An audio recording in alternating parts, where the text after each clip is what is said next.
Welcome back friends.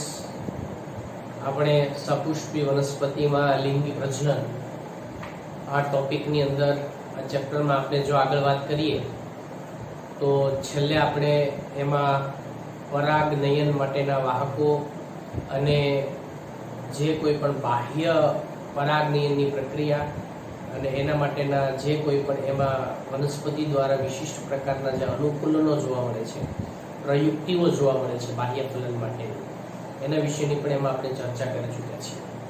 તો હવે એ ટોપિકમાં જો આપણે આગળ વધીએ તો બહુ નાનો અને એક રસપ્રદ અને ખૂબ ઇઝી ટોપિક, બરાબર, અને એ છે સ્ત્રીકેસર અને પરાગરજ.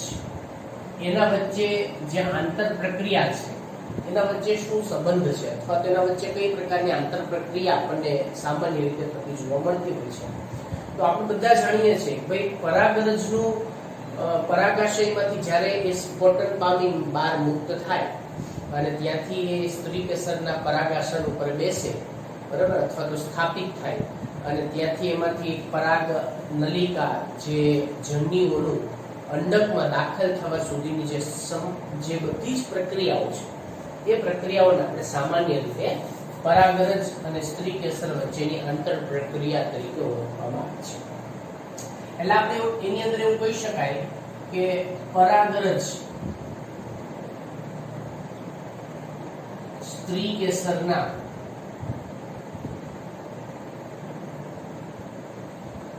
પરાગાસન પર સ્થાપિત થઈ અંકુરણ પામી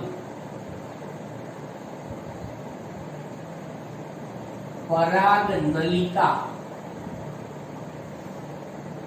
એના જે અંડકમાં દાખલ થાય, બરાબર, ક્યાં દાખલ થાય? અંડકમાં. પરાગરજનું અહીંયા સ્થાપન થયું, એમાંથી પરાગ નલિકા જે અંડકમાં દાખલ થાય, અંડકમાં દાખલ થાય તે તમામ પ્રક્રિયાઓને, આ બધી જ પ્રક્રિયાઓને શું કહેશું આપણે? તો કે સ્ત્રીકેસર અને પરાગરજ વચ્ચેની આંતર પ્રક્રિયા તરીકે ઓળખવામાં આવે છે. હવે આ આંતર પ્રક્રિયાની અંદર આપણને બે બાબત ધ્યાનમાં રાખવી ખાસ જરૂર છે.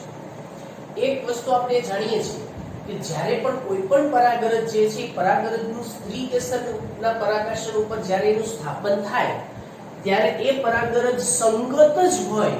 સંગત પરાગરજ એટલે કઈ પરાગરજ? કે જે પરાગરજ એ જ જાતિની હોય, બરાબર, વનસ્પતિની એ જ જાતિની પરાગરજનું સ્થાપન થાય અથવા તો વનસ્પતિ કોઈ અન્ય જાતિની પરાગરજ જો એના પર સ્થાપિત થાય તો એ પરાગરજને એ સ્ત્રીકેસરનો પરાગાસન એને સ્વીકારે, બરાબર, એ પરાગરજને સ્વીકારે અને પછી પરાગરજ એના ઉપર અંકુરણ પામે. તો જે પરાગરજની અંકુરણ પામવા માટે સ્વીકારે ને એને સંગત પરાગરજ તરીકે ઓળખી શકાય.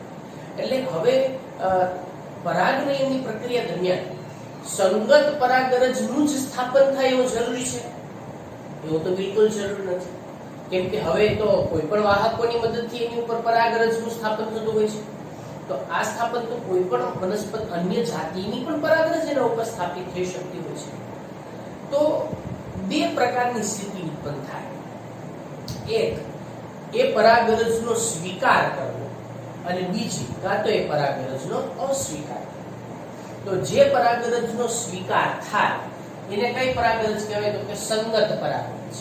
જે પરાગરજનો એના ઉપર સ્વીકાર ન થાય, એટલે કે પરાગરજને એ સ્ત્રીકેસરનું પરાગાસન સ્વીકાર ન કરે અને એનું અંકુરણ એના ઉપર ન થવા દે, તો એ પ્રકારની પરાગરજને આપણે કેવી પરાગરજ કહીશું? તો કે અસંગત પરાગરજ તરીકે ઓળખવામાં આવે છે. તો હવે એમાં આપણે પહેલા જો વાત કરીએ કે ભાઈ અસંગત પરાગરજ હોય, અસંગત પરાગરજ, તો એની સામે જે સ્ત્રીકેસર છે, બરાબર, અસંગત પરાગરજ સામે થતી જે આંતરક્રિયા છે એ ક્રિયા વિશેની આપણે વાત કરીએ. તો હવે આપણે બધા જાણીએ કે પરાગરજ અસંગત છે.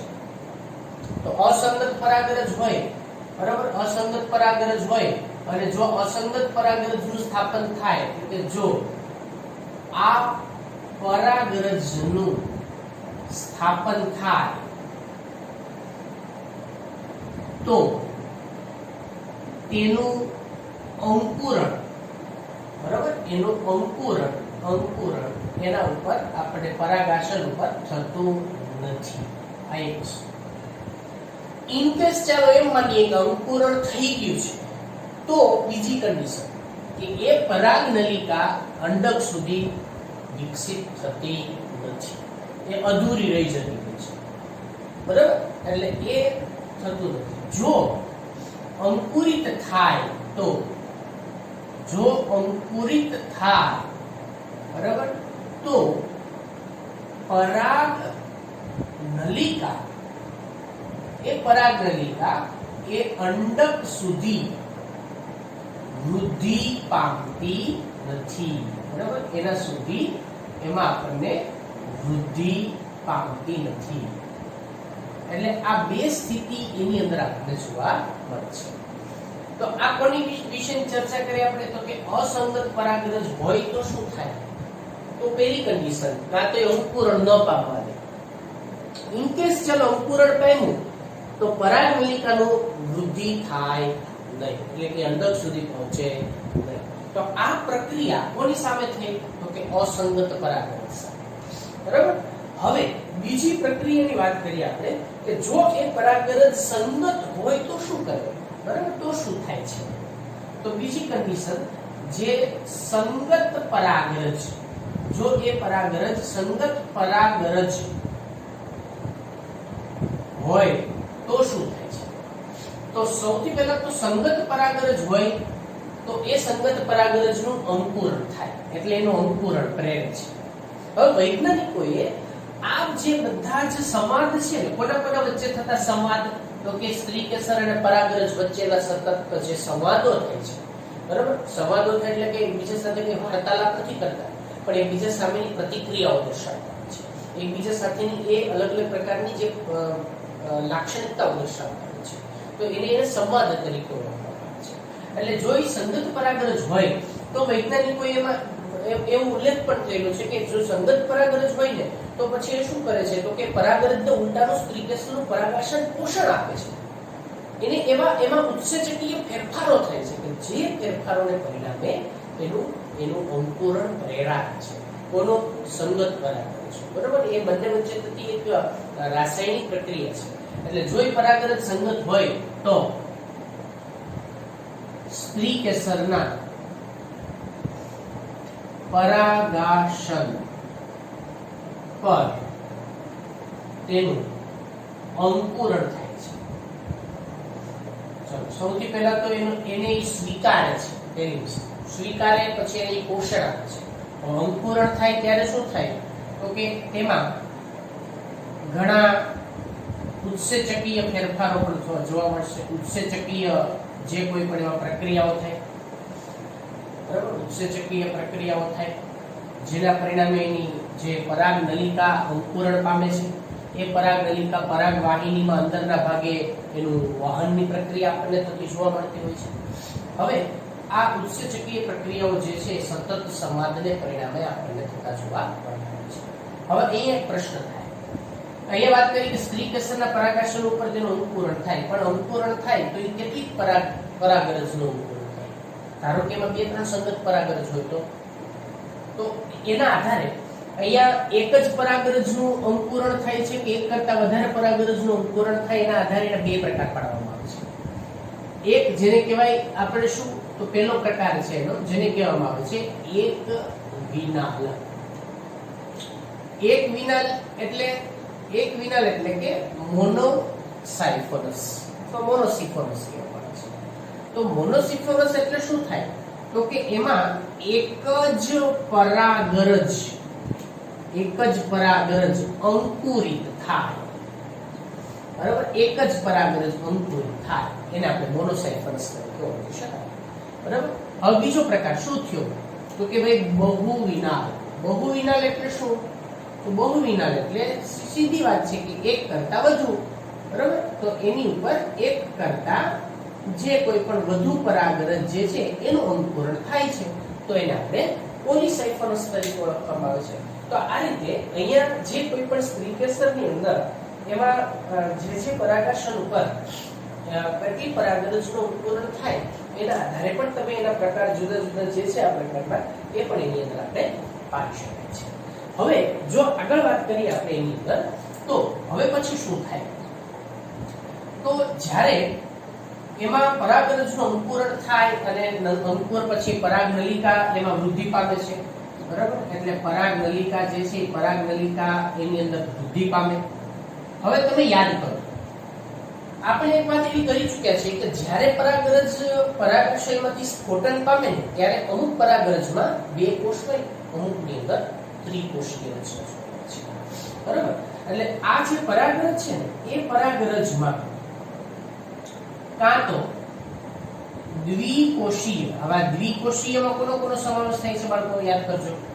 એક હોય નાલ કોષ અથવા વાનસ્પતિ કોષ અને બીજા હોય જનન કોષ, બરાબર? તો બે કોષીય રચના છે. એટલે એમાં એક નાલ કોષ દ્વિકોષીય હોય તો દ્વિકોષીયની અંદર કોનો સમાવેશ થાય તો કે એક નાલ કોષ હોય અને અથવા વાનસ્પતિ કોષ હોય, બીજો જનન કોષ કે ત્રિકોષીય. હવે જો ત્રિકોષીય હોય તો કોનો સમાવેશ થાય તો કે ત્રિકોષીય હોય ને તો એમાં એક વાનસ્પતિ કોષ હોય, બરાબર? એક વાનસ્પતિ કોષ હોય પ્લસ બે નરજન્યુઓ હોય, પ્લસ એમાં બે નરજન્યુઓ હોય. તો આ રીતે એમાં આનો સમાવેશ ત્રિકોષીય થાય છે. એટલે કાં તો એ પરાગરજ જે છે એ દ્વિકોષીય હોય, બરાબર? એટલે એક અને આ બે કોષ, તો આ દ્વિકોષીય પરાગરજ છે. જો એમાં ત્રિકોષીય હોય તો કેટલા હોય નરજન્યુ? બે નરજન્યુ. એટલે ત્રિકોષીય પરાગ એમાં કાં તો પરાગરજ જે છે એને દ્વિકોષીય કે ત્રિકોષીય કોષો પરાગ નલિકામાં આગળ વધે છે. હવે એક વસ્તુની હંમેશા ધ્યાન રાખજો, જ્યારે પણ એમાં પરાગનલિકાની અંદર, બરાબર? પરાગનલિકામાં જ્યારે બે કોષો જે હોય ને એમાં સૌથી પહેલા ધારો કે આ પરાગનલિકા છે, આ અંદરની રચનાને હું અહીંયા બહાર ખાલી ખાસ મોટું એનલાર્જ કરી દર્શાવું છું. તો એમાં પહેલા હોય ને જે પહેલો કોષ હોય ને એ વાનસ્પતિક કોષ, જો બે હોય તો, બરાબર છે? અને એના પછી જે હોય ને તો એના પછી એની અંદર શું હોય તો કે જનન કોષ. એટલે પહેલા એમાં કોણ હોય તો કે વાનસ્પતિક કોષ હોય અને પછી એની પાછળ કોણ હોય તો કે એમાં જનન કોષ. જો બે હોય તો ત્રણ હોય તો શું હોય તો કે પહેલા જનન કોષ, સોરી પહેલા વાનસ્પતિ કોષ ને પાછળ બે કોણ તો કે નરજન્યુઓ આપણને જોવા મળશે. હવે બંનેનું કામ શું છે? વાનસ્પતિ કોષનું કાર્ય યાદ રાખજો ખાસ. વાનસ્પતિ કોષનું કાર્ય જનન કોષને અંડકમાં કઈ દિશામાં આગળ લઈ જવા છે એ નક્કી કરવાનું કાર્ય કોનું છે? વાનસ્પતિ કોષનું છે. વાનસ્પતિ કોષ જે એને દિશા સૂચન કરે છે અને બીજું એનું કાર્ય છે પરાગનલિકાની વૃદ્ધિ કરવાનું. એવું પણ એક કાર્ય જાણવાનું છે કે પરાગનલિકાની વૃદ્ધિમાં પણ મદદ કરે છે. અને બીજું જનન કોષ જે છે જનન કોષને અને અંડક સુધીની જે દિશા સૂચનનું કાર્ય છે એ પણ આપણને એના દ્વારા જોવા મળે છે. તો હવે શું થાય છે? હવે ધીમે ધીમે આ જે કોઈ પણ પરાગનલિકા છે એ પરાગનલિકા વનસ્પતિમાં યાદ રાખજો, વનસ્પતિમાં જુદા જુદા પ્રકારની જાતિઓ પ્રમાણે પરાગનલિકાનું અંડકમાં જે જગ્યાએથી દાખલ થવાની જે સ્થિતિ છે ને એ જાતિઓ પ્રમાણે જુદી જુદી હોય છે, બરાબર? બધીમાં એક જ જગ્યાએથી દાખલ થાય એવું જરૂરી નથી. હું બહુ ચોખવટ કરીને વાત કરું છું કે એની અંદર પણ એના પણ જુદા પ્રકાર પાડવામાં આવતા હોય છે. એટલે પરાગનલિકા એ અંડકની અંદર જુદા જુદા સ્થાનોએ દાખલ થતી હોય છે. આપણે એ વાત કરશું કે એ અહીંયા ક્યાંથી તો કે એમાં જે કોઈ પણ અંડછિદ્ર છે અંડછિદ્ર તરફથી એ દાખલ થાય છે. તો હવે જો એમાં આપણે આગળ વધીએ તો પરાગનલિકા નરજન્યુ સાથે ક્યાં તો કે એમાં અંડકના, બરાબર, ભ્રૂણપૂટમાં જે કોષો છે કયા કોષો? અહીંયા આપણે વાત કરી સહાયક કોષો. ભ્રૂણપૂટના સહાયક કોષો, સહાયક કોષોમાં દાખલ થાય છે. બરાબર, ક્યાં દાખલ થયા? સંગત પરાગરજ તો અહીંયા ઉપરથી આવે છે અંડછિદ્ર તરફથી. કોની સાથે? જો અહીંયા મેં દર્શાવ્યું છે આ બે નરજન્યુ છે અહીંયા, બરાબર, એક અને બે નરજન્યુ છે. ક્યાં દાખલ થાય છે? સહાયક કોષમાં દાખલ થાય છે. બરાબર, આ સહાયક કોષ છે, અંડકોષ છે. આ ભાગને મેં એનલાર્જ કરીને આ જે રચના આટલી જે દેખાય છે ને આપણને એને અહીંયા દર્શાવી છે. બરાબર છે, આ એક સહાયક કોષ છે, આ અંડકોષ છે. આ સહાયક કોષની અંદર આ જે રચના છે ને આપણે શું કહેવાય? તંતુમય પ્રસાધન, જેમાં સૌથી અગત્યનો ભાગ ભજવે એ આગળ સમજાવ્યું છે. અને તંતુમય પ્રસાધન મારફતે બે નરજન્યુ, બરાબર, બે નરજન્યુ સહાયક કોષમાં પ્રવેશે છે. ત્યાં સહાયક કોષમાં પ્રવેશે છે. હવે અહીંયા બે બાબત ધ્યાનમાં રાખીએ. ઘણી વખત શું થાય કે અમુક જગ્યાએ એક વાત એવી પણ દર્શાવવામાં આવેલી છે કે એમાં સહાયક કોષમાં જ્યારે નરજન્યુ જે છે એ નરજન્યુ દાખલ થઈ જાય, બરાબર, સહાયક કોષમાં નરજન્યુ દાખલ થઈ જાય એ પહેલા વાનસ્પતિક કોષનું શું થાય છે? તો એક વસ્તુ ખાસ યાદ રાખજો, વાનસ્પતિક કોષ જે છે ને એનું વિઘટન થઈ જાય છે અને શ્લેષ્મીય ચિકાસયુક્ત ભાગોમાં પરિવર્તિત થઈ જાય છે અને જેના પરિણામે એને ભ્રૂણપુટની દિવાલને, કંડકની દિવાલને તોડવામાં એ મદદરૂપ ભાગ ભજવે છે. અંદર દાખલ થવામાં, તંતુમય પ્રસાધન સુધી પહોંચવામાં, સહાયક કોષમાં દાખલ થવા માટે એનું જે શ્લેષ્મીય ઘટકો છે એમાં ખાસ અગત્યનો ભાગ પણ ભજવે છે. તો આ રીતે એના જે નરજન્યુ છે એ નરજન્યુ સહાયક કોષમાં એ પ્રવેશે છે ભ્રૂણપુટની અંદર અને પછીથી આગળ એ ફલન ક્રિયામાં ભાગ લે છે અને પછી તે ફલન ક્રિયામાં ભાગ લે છે. ફલન ક્રિયામાં ભાગ લે છે. તો બાળકો આજે આખી આપણે ચર્ચા કરી એ સ્ત્રીકેસર અને પરાગરજ એના વચ્ચેનો આંતરક્રિયા શું છે. આ બંને સાથેનો સંબંધ ઘનિષ્ઠ હોવો જરૂરી છે, મતલબ સંગત હોવો જરૂરી છે. જો અસંગત હોય તો એ સ્થાપિત નથી થવા દેતી, થાય તો અંકુરણ ન થાય, અંકુરણ થાય તો અંડક સુધી એની પરાગનલિકા પહોંચતી નથી. હા, સંગત હોય તો જ આગળની ફલનની પ્રક્રિયા તો અને માત્ર તો જ એમાં જોવા મળે, બરાબર, જો એની અંદર પરાગરજ સંગત હોય તો. અને અત્યારે આપણે બધા જાણીએ છીએ કે આ જ બાબતોનો ઉપયોગ કરી અને બાગાયત વિદ્યા હોય કે પછી નવા જે કોઈ પણ એમાંની નવી સંકર જાતિઓ જે ઉત્પન્ન કરવા માટેની જે કૃત્રિમ પરાગણિયન પદ્ધતિઓ છે એમાં આ બાબત જે છે ને એ ખાસ ઉપયોગમાં આવે છે. એના આધારે આપણે એવું કહી શકાય કે પરાગરજ સંગત હોય તો જ એ પરાગરજ જે છે એ એની અંદર આપણને જે ફલનની ઘટના તો જ શક્ય બને છે અને પશ્ચિમ ફલનની ઘટના એના પછી જોવા મળે ત્યાં સુધી આપણને જોવા મળતી નથી. બરાબર, એટલે આ વાત થઈ એના વિશે. હવે એમાં આપણે બીજો એક જે ટૂંકો પ્રશ્ન છે એના વિશેની વાત કરીએ તો પરાગરજ એ જીવંત છે કે નહીં કેમ ખબર પડે, અથવા તો પરાગરજનું જે અંકુરણ છે એ આપણે કૃત્રિમ રીતે જો જોવું હોય પ્રયોગશાળાની અંદર તો આપણે કેવી રીતે એનો આપણે તપાસ કરી શકીએ. બરાબર છે, તો એના વિશેની આપણે એક ચર્ચા કરીએ.